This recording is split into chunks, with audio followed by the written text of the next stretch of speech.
Madam, Yes, coming. okay. Back. Thank you. आप अपना brief introduction दी, नाम नहीं बताएं अपना। सर मैं सूरतगढ़ राजस्थान से बिलोंग करता हूँ। वहीं से ही मैंने मेरी ग्रेजुएशन तक की पढ़ाई करी थी। ग्रेजुएशन में मेरे सब्जेक्ट थे English literature, geography, political science. RS में मेरा दूसरा अटेम्प्ट और फर्स्ट इंटरव्यू है। मुझे एडटेक सेक्टर में हो रही इनोवेशन और सुडोकू सॉल्व करना अच्छा लगता अच्छा अच्छा अच्छा। कौन सी सेक्टर का लिखा है अभी आपने? Sir edtech sector, education technology. Education technology. तो एड क्यों बोल रहे हैं? एजुकेशन टेक्नोलॉजी बोलो ना आप। क्या क्या नए इनोवेशंस हुए हैं एजुकेशन टेक्नोलॉजी सेक्टर में अभी? सर इसमें आज के टाइम में एआई का यूज हो रहा है ज्यादा, जिसके तहत सर जो एजुकेशन है उसको ज्यादा इंटरेक्टिव बनाया जा रहा है। इसके अलावा ऑगमेंटेड रियलिटी, वर्चुअल रियलिटी और मेटावर्स का यूज हो रहा है, जिससे कि बच्चों का लर्निंग एक्सपीरियंस जो है वो और ज्यादा इनहेंस हो। इसके अलावा सर आज के टाइम में छोटे छोटे जो है 15 से 20 मिनट्स के कंटेंट भी बनाए जा रहे हैं, जिससे कि और लर्निंग इनहेंस हो। इसके अलावा जो फिजिकली डिसेबल्ड है, जैसे कि कोई सुन नहीं सकता, बोल नहीं सकता, उनके लिए भी काम चलता है। इसका मतलब तो बच्चों में है वो जो एंड्रॉइड फोन है वो देखने की प्रवृत्ति है वो ज्यादा बढ़ेगी इससे, तो जो कि उनकी स्वास्थ्य के लिए है बहुत एडवर्स इम्पैक्ट डालती है स्वास्थ्य पे है वो। यस सर, आपकी बात एकदम सही है। बट आज के टाइम में जो मोबाइल फोन है उसमें पेरेंटल कंट्रोल और अदर एप्स आ गए जिसके थ्रू मॉनिटर कर सकते हैं कि बच्चा क्या देख रहा है, और एक हम सीमित उपयोग करें तो ये अच्छा रहेगा। सीमित उपयोग अच्छा रहेगा, बच्चों के लिए भी अच्छा रहेगा। फिर स्कूलों में तो है वो मोबाइल को है वो बैन कर रहे हैं लोग। सर स्कूल जो है वो एक जो अलग कॉन्सेप्ट पे चल रहे हैं। एडटेक सेक्टर इसको इनहेंस कर रहा है। एडटेक सेक्टर का जैसे जो स्कूलिंग के अलावा जो कॉलेज सेक्टर है, कॉलेज में जो एजुकेशन होती है, अदर एजुकेशन होती है, जैसे कि अपने कॉम्पिटिटिव एग्जाम्स हो गए, प्रोफेशनल एजुकेशन हो गई, जॉब के बाद अपन अपस्किलिंग का काम करते हैं, उसमें जो है एडटेक सेक्टर अभी काम। क्या राजस्थान सरकार है वो इस दिशा में काम कर रही है क्या? Yes sir. कैसे? सर कोविड के टाइम पे जो है गवर्नमेंट ने कुछ इनिशिएटिव लिए थे। कोविड तो एक बिल्कुल अलग सिचुएशन थी, उसके अलावा कोई अल्टरनेटिव नहीं था कि इसके अलावा हम जो कुछ कर सकते हैं, इसलिए है वो राजस्थान गवर्नमेंट ने भी है वो ये इनिशिएटिव लिया था। लेकिन उस वक्त भी है वो काफी प्रॉब्लम्स हैं वो देखने को मिली थी। इसके अलावा बताइए कोविड काल के दौर के अलावा है वो बताइए कि राजस्थान गवर्नमेंट ने है वो इस दिशा में ये प्रयास किया है। सर गवर्नमेंट ने अभी के टाइम पे ई लर्निंग प्लेटफॉर्म यूज करा है। इसके अलावा सर दीक्षा प्लेटफॉर्म है, जिसपे सर ज्यादातर जो ज्ञान जो टीचर का और स्टूडेंट का जो इंटरेक्शन तो कम है, बट हाँ जो प्रोसेस है, मॉनिटरिंग है, बच्चों का जो इनरोलमेंट वगैरह है वो उस पे डाटाबेस प्रिपेयर किया जा रहा है। स्मार्ट क्लासरूम्स है वो बनाए गए हैं। Yes sir. ये क्या कंसेप्ट स्मार्ट क्लासरूम्स की है वो? सर स्मार्ट क्लासरूम्स के अंदर स्मार्ट बोर्ड्स लगे हुए हैं, जिसके तहत टीचर जो है वो एक सीमित अपनी एक पर्टिकुलर जगह पे रहते हुए अदर जो बच्चे हैं या फिर जो ऑनलाइन के थ्रू ज्यादा बहुत सारे बच्चों को उनकी एजुकेशन डिमांड्स को कैटर कर सकते हैं। आपने महाराजा गंगा सिंह यूनिवर्सिटी से किया है ना? जी सर। महाराजा गंगा सिंह जी को आधुनिक भारत का भगीरथ है वो कहा जाता है। क्या क्या ऐसे काम किए जिनसे कि उनको उपाधि हो भगीरथ के रूप में है वो उपाधि दी गई? सर जो ऐसा कहा जाता है कि जो भागीरथ थे वो गंगा को लेके आए थे धरती पे, उसी प्रकार से गंगा सिंह जी है वो गंग नहर लेके आए थे राजस्थान के अपनी बीकानेर रियासत में, जिसके तहत जो बीकानेर में सूखे की समस्या थी उसको सॉर्ट आउट किया गया था। पॉलिटिकल साइंस है आपके जो ग्रेजुएशन में सब्जेक्ट। ये संयुक्त राष्ट्र संघ में भारत को स्थायी सदस्यता की मान्यता यदि दे दी जाती है तो इससे भारत को है वो क्या क्या लाभ होंगे? सर इससे भारत को कई लाभ होंगे। एक स्थायी सदस्यता मिल जाने से भारत का एक इंटरनेशनल लेवल पे जो जो रूट है या फिर अपन कह सकते हैं कि स्थान है वो बढ़ेगा। इसके अलावा वहां पे उसके पास वीटो की शक्तियां आएंगी, और जो भी ग्लोबल मुद्दे चल रहे हैं, इंटरनेशनल लेवल पे जो इम्पोर्टेंट मुद्दे चल रहे हैं, वहां पे भी भारत जो है अपने जो निर्णय और अच्छे से ले। तो इसमें भारत को स्थायी सदस्यता देने में है वो किस देश को है वो एतराज है? कौन है वो भारत की स्थायी सदस्यता नहीं देने के लिए के मामले में है वो वीटो का पावर है वो यूज कर रहा है? सर चाइना है मेनली। तो क्यों चाइना क्यों कर रहा है चाइना? सर चाइना को यूं लगता है कि अगर इंडिया के पास भी वीटो पावर आ जाएगी या फिर वो भी मेन मेंबर बन जाएगा, परमानेंट मेंबर, तो इससे उसकी जो जियोपॉलिटिकल जियो इकोनॉमिकल इंटरेस्ट है वो जो है वो खराब होंगे, उनको नुकसान होगा। न्यू लेबर कोड्स अभी आए हैं, कौन कौन से और क्या क्या प्रोविजंस उनमें किए गए हैं? सर एग्जैक्ट याद नहीं, मैं थोड़ा बताएं। सर एक तो सोशल सिक्योरिटी के रिगार्डिंग था, एक इंडस्ट्रियल वर्कर के था, और सर एक वेजेस से रिलेटेड था उनके, और सर एक मुझे भी याद नहीं आ रहा। गिग वर्कर्स है वो किसे कहा गया है? सर गिग वर्कर्स वो लोग हैं जो एक फॉर्मल इकोनॉमी में काम नहीं कर रहे हैं, एक कॉन्ट्रेक्चुअल बेसिस पे काम कर रहे हैं, या फिर एक टाइम ओवर्स के हिसाब से काम कर रहे हैं। वो एक किसी कंपनी से एसोसिएटेड नहीं है, जैसे उनको प्रोजेक्ट मिलता है वो उस हिसाब से काम करते हैं। अच्छा, कौन कौन से आप मुझे वो उदाहरण के द्वारा बता सकते हैं कि इसमें काम करने वाले हैं वो गिग वर्कर्स हैं वो कहला सकते हैं? सर आज के टाइम पे जैसे जोमेटो है, स्विगी है, वहाँ पे जो डिलीवरी पार्टनर्स है, वो ओला उबर जैसी कैब सर्विसेज है वो, इसके अलावा जो फ्रीलांसर्स है जो कि वेबसाइट डेवलपमेंट का काम करते हैं, वो भी इस श्रेणी में आते हैं। तो क्या राजस्थान गवर्नमेंट ने भी है वो गिग वर्कर्स और इनके लिए है वो कोई बिल लाने की बात है वो कहीं गई थी या कोई बिल लाया गया? सर जहाँ तक मुझे याद है एक फंड की बात की गई थी सर, एग्जैक्ट वैल्यू मुझे भी याद नहीं है, सॉरी सर। ये यूक्रेन पीस प्लान क्या है जो अमेरिका द्वारा यूक्रेन को जो पीस प्लान दिया गया है वो क्या? सर इसमें जो स्टेटस की बात की गई थी, और जो क्षेत्र भी रशिया ने कब्जा कर लिया है वहां उस क्षेत्र को रशिया को दे दिया जाए, बाकी बचे क्षेत्र पे यूक्रेन अपना कर ले, जो सॉरी सर, यूक्रेन अपना जो है डिमार्केशन कर ले, और सर लॉन्ग टर्म पीस हो जाए क्षेत्र में। नाटो की सदस्यता यूक्रेन को नहीं मिलेगी, और सर जो यूक्रेन में जो रेयर अर्थ एलिमेंट है उसमें भी जो अमेरिकन कंपनीज है वो वहां पे आके काम करेगी, उनको एक्सप्लोर करेगी और उनको पॉलिश करके करेगी, जिससे कि दोनों देशों का फायदा होगा। ये नाटो क्या है? सर नाटो जो है ये मिलिट्री अलायंस है जो कि सर पोस्ट वर्ल्ड वॉर 2 के बाद बनाई गई थी। सर ये कम्युनल जो ब्लॉक था यूएसएसआर का, उससे वेस्ट यूरोप की प्रोटेक्शन के लिए एक तरीके से बनाया गया। एक वन नेशन वन मैप की भी बात हो रही है। सॉरी सर, मैं अभी न्यूज़ इसके बारे में नहीं पता है। एक वन विलेज वन लाइब्रेरी का भी कंसेप्ट है वो अभी रिसेंट है वो अपनाया गया है। ध्यान है इसके बारे में? सर मैं गैस कर सकता हूँ? हाँ बताएं। सर आई थिंक जो हर विलेज में एक पर्टिकुलर लाइब्रेरी ओपन की जाएगी, जिसमें जो हमारे फ्रीडम फाइटर्स है और जो कंटेम्प्रेरी इश्यूज है इनके ऊपर बुक्स वगैरह मैगजीन्स वगैरह अवेलेबल होगी, जिससे लोग वो पढ़ेंगे, जिससे लोगों में जो एजुकेशन के प्रति इम्पोर्टेंस और रुचि बढ़ेगी। सर मैं गैस कर, ऐसा कोई प्लान है क्या कहीं पे जो कहीं पढ़ा है कि ऐसा कोई प्लान लाने की सोची जा रही है? सर मैं गैस ही कर पा रहा हूँ, मैंने ज्यादा पढ़ा नहीं। एक सर लाइब्रेरी के बारे में मैंने जरूर पढ़ा था सर्वे में। वो क्या क्या क्या पढ़ा था? सर हर गाँव पंचायत क्षेत्र में एक लाइब्रेरी खोली है विवेकानंद के नाम पे।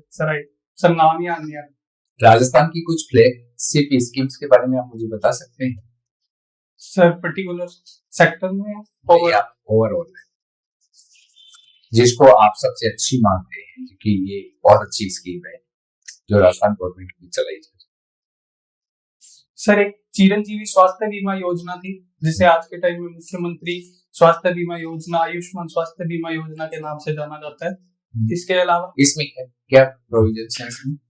सर इसमें एक जो 850 रुपीज का प्रीमियम अमाउंट पे किया जाता है ईयरली, जिसके तहत जो फैमिलीज है राजस्थान में जो रह रही है, निवास कर रही है, उनको मेडिकल इंश्योरेंस प्रोवाइड किया जाता है।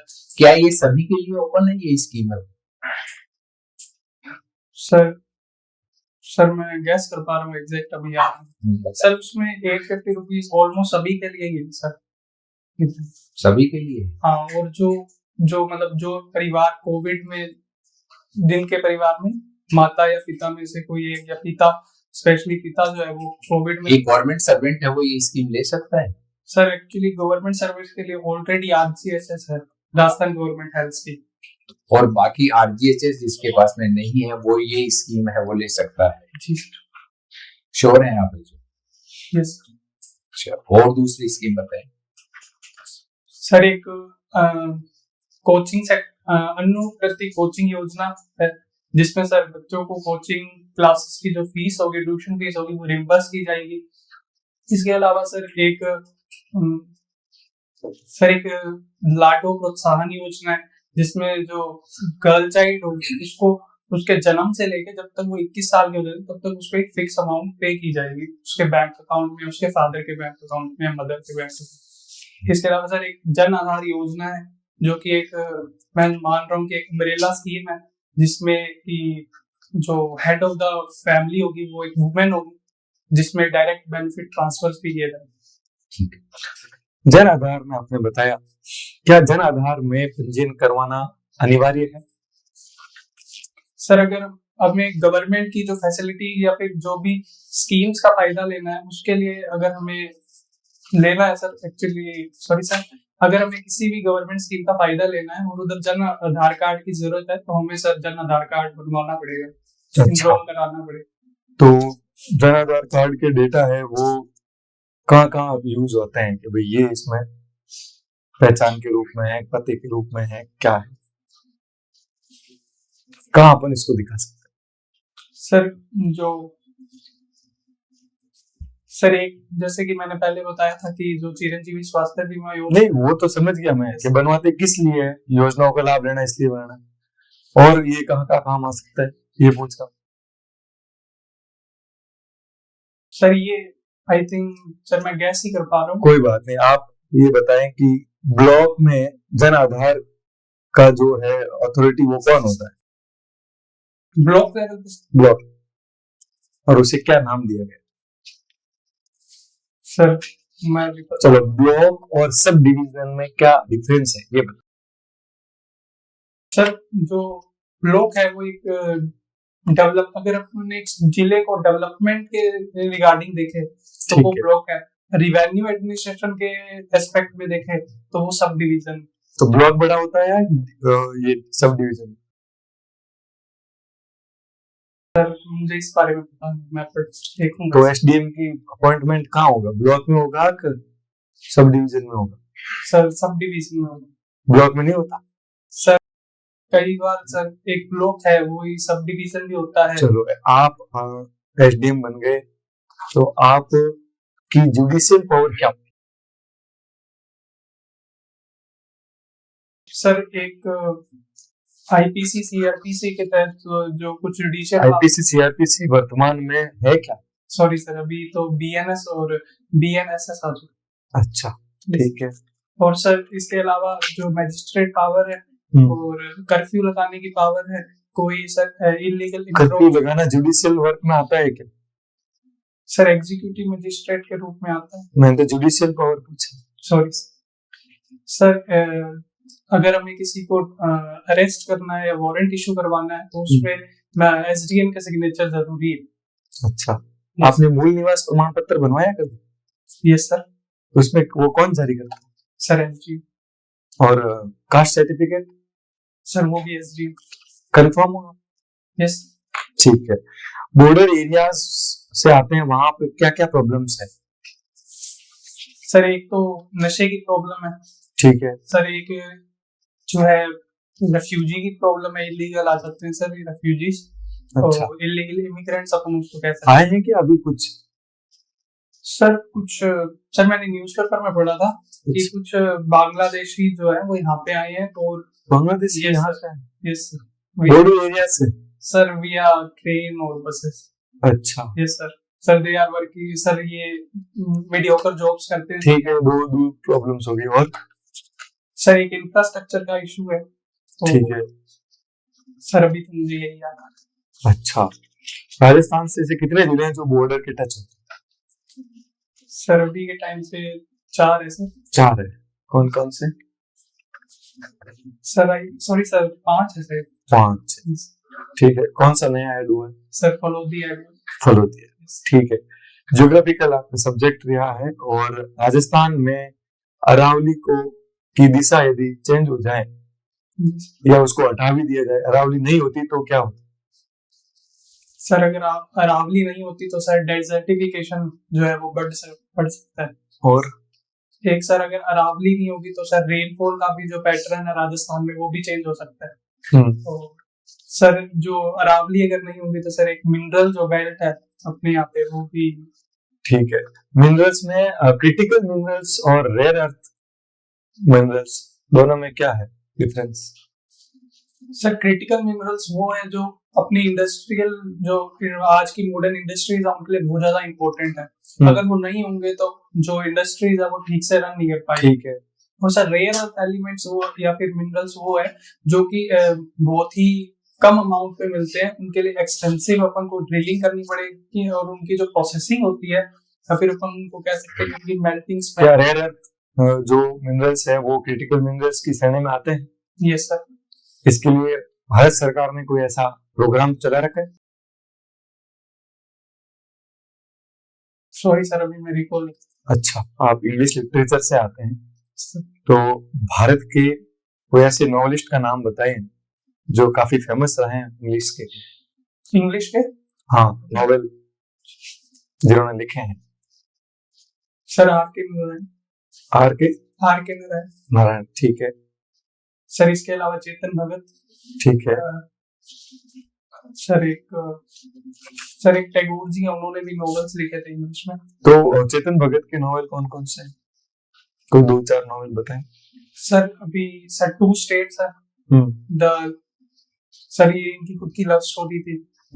और सर अभी तो मुझे ये याद, सॉरी। अच्छा, the Hamlet, Romeo.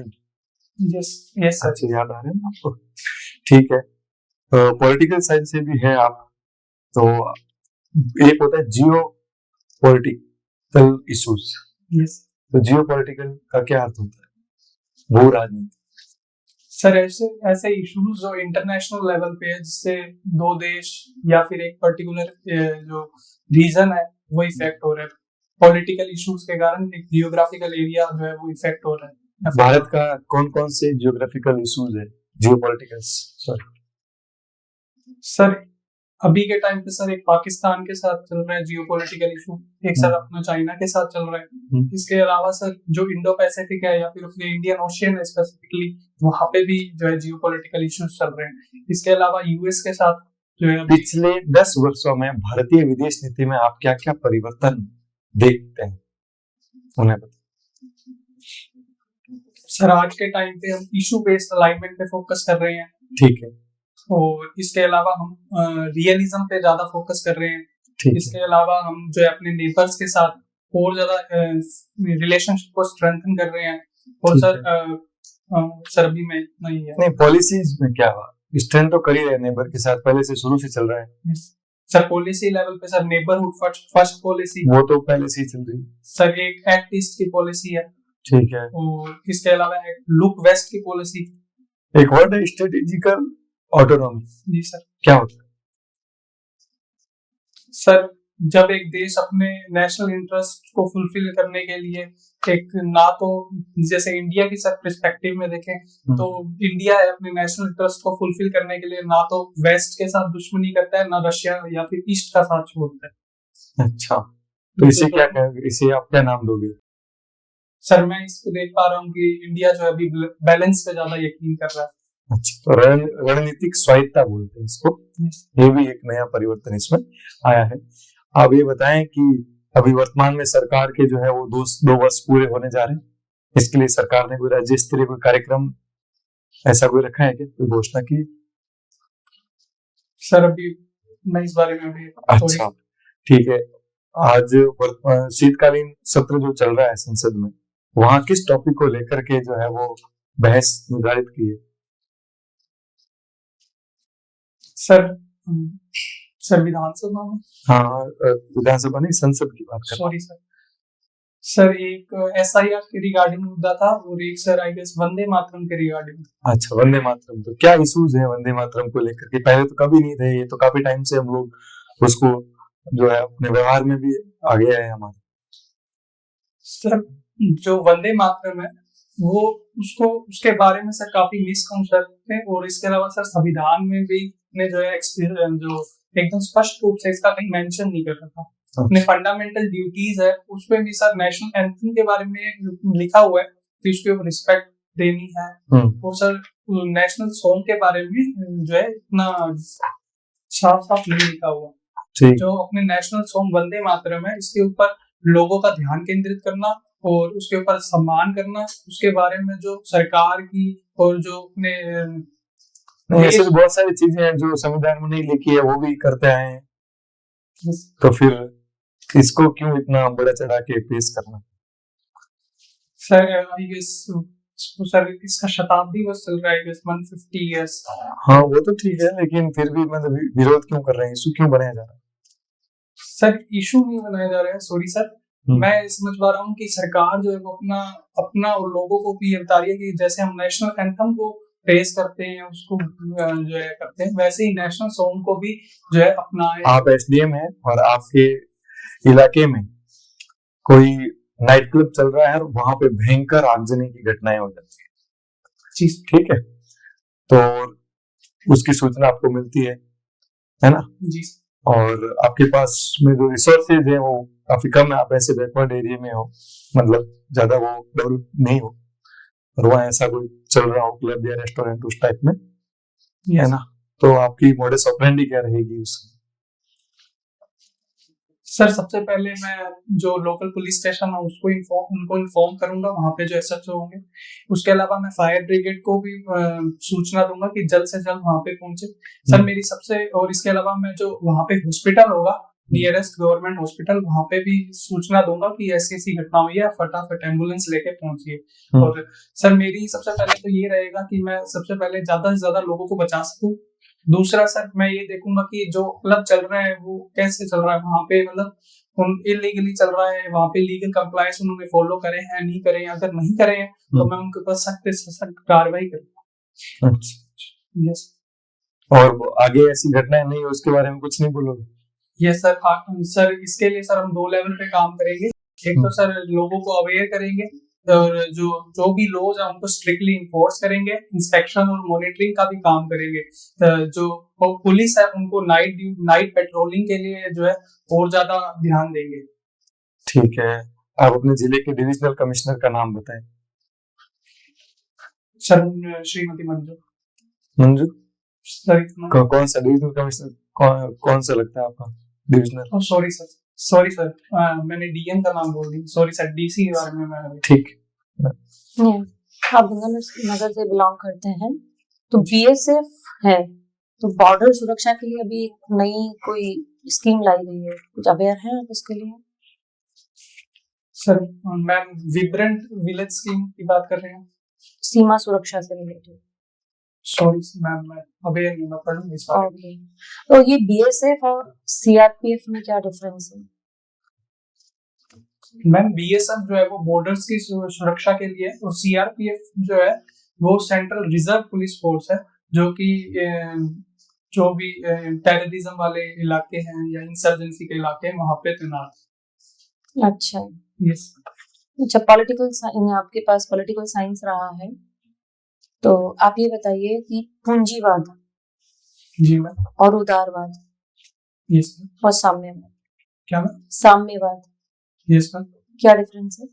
Ma'am capitalist जो है कैपिटलिस्ट मैम जो है कैपिटल पे या फिर कह सकते हैं कि मैक्सिमम प्रोडक्शन पे बिलीव करता है, और मैम लिबरलिज्म है वो फ्री इकोनॉमी पे यकीन करता है, और जो मैम साम्यवाद कम्युनिज्म मैम सॉरी मैम ये इक्वालिटी पे ज्यादा बिलीव करता है। तो समाजवाद क्या है? समाजवाद मैम इक्वालिटी ऑफ अपॉर्चुनिटी पे बिलीव रखता है। जो कम्युनलिज्म है वो एक एग्रेसिव फॉर्म पे बिलीव रखता है। वो कहता है कि जो प्रॉपर्टी है वो भी, उस पे भी इक्वालिटी होनी चाहिए, प्राइवेट प्रॉपर्टीज नहीं होनी चाहिए, स्टेट का ज्यादा रूल होना चाहिए। पर जो सोशलिज्म या समाजवाद है उसका ये है कि प्राइवेट प्रॉपर्टीज आप रख सकते हो एक सीमित मात्रा में, और स्टेट का रोल रहेगा, बट आप अपना प्राइवेट काम भी कर सकते हो। जो साम्यवाद में स्टेट का रोल क्या होता है? मैम स्टेट का रोल एक कह सकते हैं कि इंस्पेक्टर की तरह होता है। उसका कंट्रोल हर तरफ रहता है। एक अपने जन्म से लेकर अपनी मृत्यु तक स्टेट हर तरफ रहेगा। वो साम्यवाद है वो। अच्छा, फादर ऑफ इंग्लिश लिटरेचर किनको बोला जाता है? सॉरी मैम, मुझे पता नहीं इस बारे चौसर। में। चौसर ध्यान होगा, द कैंटरबरी टेल्स लिखा था उन्होंने, याद हो तो? The Canterbury Tales sorry ma'am. याद नहीं है आपको? अच्छा, ये सोनेट क्या होता है? सोनेट मैम एक लिरिकल पोएम होती है 14 लाइंस की, जिसमें आयलिक पेंटामेट्री का यूज किया जाता है। ये मैम दो तरीके की होती है, एक इटालियन सोनेट होता है और एक शेक्सपियरियन या इंग्लिश सोनेट होता है। ये फोनेटिक्स क्या होता है इंग्लिश लिटरेचर में? फोनेटिक्स। सॉरी मैम, मैं अभी रिकॉल नहीं कर पा रहा। ओके, आपने बोला अम्ब्रेला स्कीम, ये अम्ब्रेला स्कीम क्या होती है? मैम अम्ब्रेला स्कीम एक ऐसी स्कीम होती है जिसके तहत काफी सारी स्कीम्स को इसके अंदर लाया जाता है या फिर फुलफिल किया जाता है उसी एक स्कीम के अंदर। एक स्कीम में बहुत सारी स्कीम हो जाती है, ऐसा? यस मैम, डायरेक्टली और इनडायरेक्टली। ओके। अच्छा, जन आधार है, उसमें कितने डिजिट होते हैं? नंबर दिए जाते हैं ना? मैम सॉरी, एग्जैक्ट नंबर अभी रिकॉल नहीं कर पा रहा हूँ। आई गेस 11 होते हैं। मेन जो है जिसके नाम पे बनता है उसके कितने नंबर होते हैं? मेंबर्स के दो सबके सेम ही होते हैं? मैम जो मेन मेंबर होता है उसके शायद तक 10 होते हैं। मेन मेंबर, सॉरी मैम, जो आधार जन आधार नंबर होता है वो 10 होता है, और जो मेंबर्स होते हैं उनके शायद 11 नंबर होते हैं। अच्छा, ये नाटो आपने सर ने जैसे पूछा, उसके अगेंस्ट में क्या क्या बने थे उसको काउंटर करने के लिए? मैम यूएसएसआर ने अपना एक मिलिट्री ब्लॉक बनाया था। आई गेस मैम, मैं अभी रिकॉल नहीं कर पा रहा हूँ नाम। सीटो सेंटो, सीटो, यस या तो सेंटो, सीटो है ना? तो सीटो, अब नाटो तो अभी तक भी है, जी। सीटो क्यों नहीं है? एक्चुअली मैम 1991 में जो है यूएसएसआर डिसइंटीग्रेट हो गया था, तो इसके कारण जो मिलिट्री ब्लॉक बनाया था यूएसएसआर ने वो भी इवेंचुअली जो है खत्म हो गया। अच्छा, अभी अपने सबके नाम बदल के लिख रहे हैं, जैसे राजभवन को लोक भवन, यहाँ तक किए गए। ये सेवा तीर्थ किसका नाम रखा गया है? मैम आई गेस पीएमओ है। अच्छा, तो ये जो तीर्थ शब्द है, इसको एक पर्टिकुलर, ये भी मान सकते हैं कि तीर्थ तो जनरली एक पर्टिकुलर समुदाय का स्थल माना जाता है। आपको लगता है कि इसकी जगह कुछ और लिख सकते थे? इससे कुछ विरोध भी हो सकता है इस शब्द को? अदर जो कम्युनिटीज हैं वो क्या तीर्थ शब्द को एक्सेप्ट कर पाएंगे? आप क्या सोचते हैं? यस मैम, आपकी बात एकदम सही है। तीर्थ एक पर्टिकुलर कम्युनिटी को जो है इंडिकेट कर जरूर है, बट मैं देख पा रहा हूँ कि ये भारतीय संस्कृति को ज्यादा इंडिकेट कर रहा है, भारत की एकता और अखंडता को ज्यादा ये इंडिकेट कर रहा है। तो सेवा तीर्थ की जगह सेवा सदन भी तो कर सकते थे। यस मैम, या सेवा महल कर देते हैं, या जनता की सेवा, सेवा सदन, या जनता सेवा, जनता सदन। मैं ये समझ पा रहा हूँ कि जैसे तीर्थ होता है वहां पे लोग जाते हैं और अपने अगर जाते हैं तो उनकी ये फील रहता है कि मैं अगर यहाँ जाऊंगा तो मेरा एक पर्टिकुलर काम हो जाएगा, मुझे जीवन में एक अपलिफ्टमेंट मिलेगा, और मेरी सारी जो भी डिमांड्स होगी या फिर जो भी मेरी छोटी मोटी डिमांड्स होगी वो फुलफिल हो जाएगी। उसी प्रकार से ही जो है सरकार ने भी इसको तीर्थ इसलिए रखा होगा कि हाँ, एक बार आप पीएमओ में कॉल करेंगे या आएंगे तो आपकी डिमांड्स जो है वो जस्टिफिएबल डिमांड्स जो है वो फुलफिल हो जाएगी। आप सूरतगढ़ से बिलोंग करते हैं? जी मैम। सूरतगढ़ से आपको गंगानगर जाना, कौन सा एनएच लगता है? एनएच मैम पहले 62 था, आज के टाइम में मैं 15 है।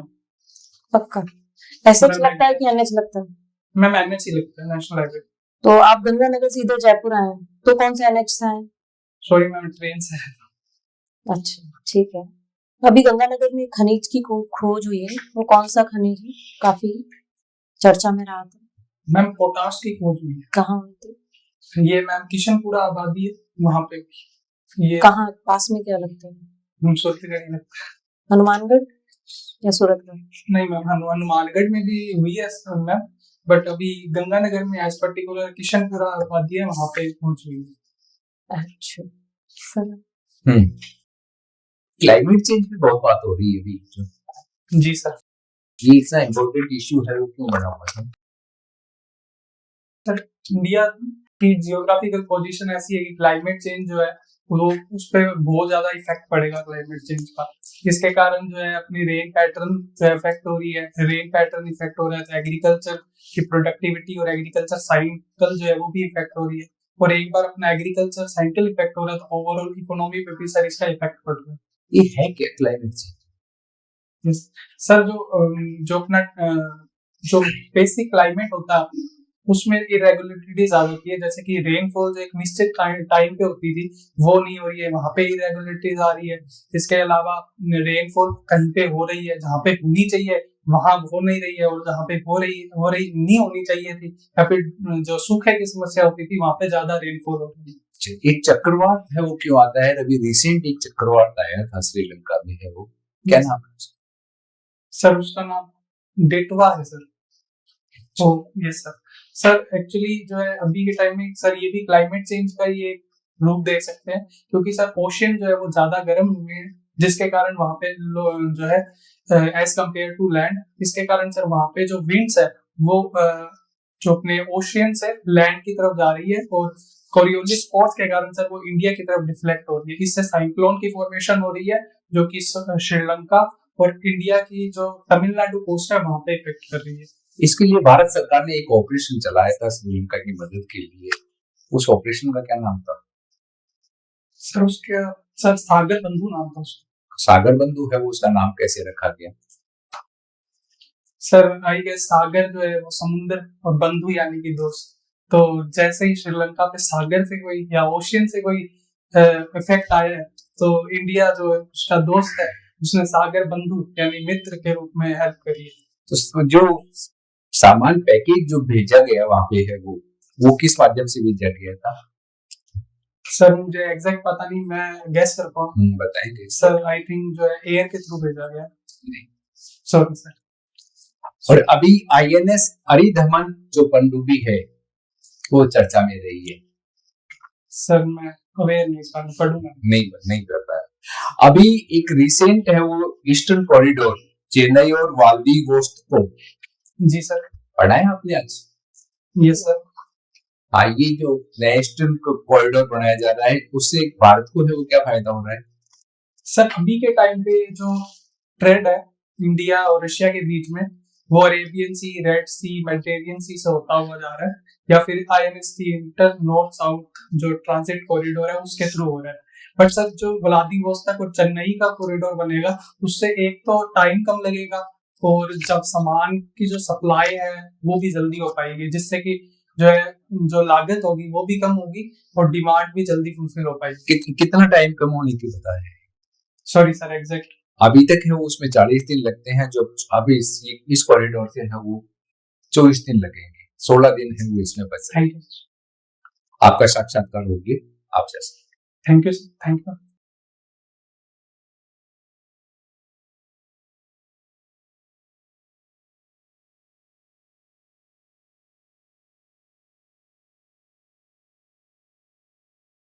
हाँ आइए।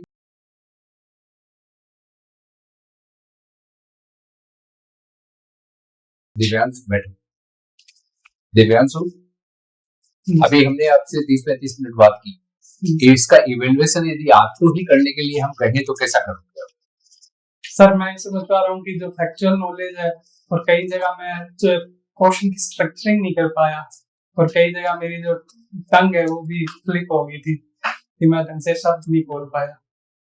इसमें तो आप सुधार कर ही लेंगे। आप जो एक जो क्वेश्चन नहीं आ रहा है ना उसको आप जो जैसे मैंने एक क्वेश्चन पूछा था वन विलेज और वन लाइब्रेरी, इसमें है जो आप जनरल आदमी से भी पूछोगे तो वो यही आंसर देगा, जबकि इसका स्पेसिफिक है। स्पेसिफिक यो है कि महाराष्ट्र का एक नक्सलाइट प्रभावित जो जिला है गढ़चिरौली, यस सर। वहां ये सबसे पहले वहां के जो आईपीएस ऑफिसर है, वहां के जो एसपी है, उन्होंने इसकी पहल की है और इसलिए ये चर्चा में है कि वन विलेज वन लाइब्रेरी।